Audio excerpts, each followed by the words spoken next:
कुछ दिनों से चुनावी बॉन्ड को लेकर देश में बवाल मचा हुआ है, जिसके चलते लोग ज्यादा से ज्यादा इसके बारे में जानकारी एकत्रित करना चाह रहे हैं।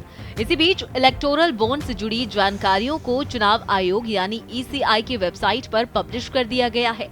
जैसे ये लिस्ट पब्लिक हुई, कई नामों के बारे में चर्चा शुरू हो गई, लेकिन जिस कंपनी पर ज्यादातर लोगों का ध्यान गया वो थी फ्यूचर गेमिंग कंपनी। इस कंपनी ने 2019 से 2024 के बीच सबसे ज्यादा यानी 1368 करोड़ के बॉन्ड्स खरीदे हैं।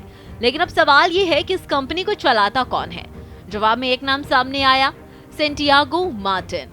अब सवाल दूसरा, आखिर है कौन ये सेंटियागो मार्टिन? तो जानकारी के लिए बता दें कि future gaming and hotel services को सेंटियागो मार्टिन नाम का एक शख्स चलाता है।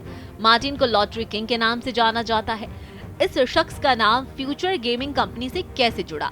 दरअसल मई 2023 में मार्टिन की 457 करोड़ की संपत्ति को प्रवर्तन निदेशालय ने अटैच किया था। मामला मनी लॉन्ड्रिंग से जुड़ा था। ये मामला सीबीआई के एक आरोप पत्र से उजागर हुआ था।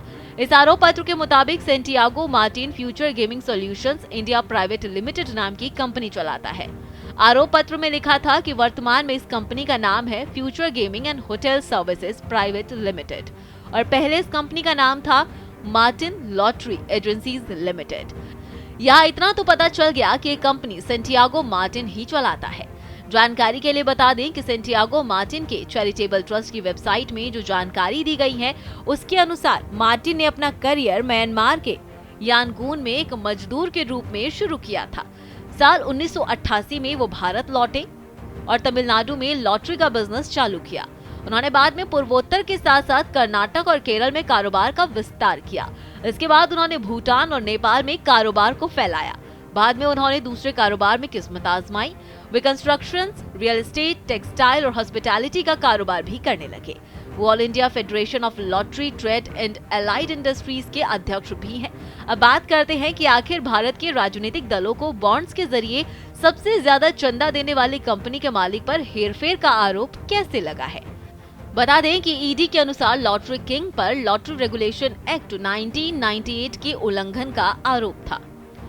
आरोप लगा कि मार्टिन ने सिक्किम सरकार को धोखा देकर गलत तरीके से लाभ प्राप्त करने के लिए आपराधिक साजिश रची थी।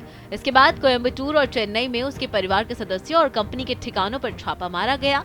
ईडी ने 22 जुलाई 2019 को अपने एक बयान में कहा, मार्टिन और उनकी सहयोगी कंपनियों और संस्थाओं ने 1 अप्रैल 2009 से 31 अगस्त 2010 की अवधि तक लॉटरी टिकटों के दावे को बढ़ा चढ़ा कर दिखाकर गैर कानूनी लाभ कमाया और इससे सिक्किम सरकार को 910 करोड़ रुपए का नुकसान हुआ।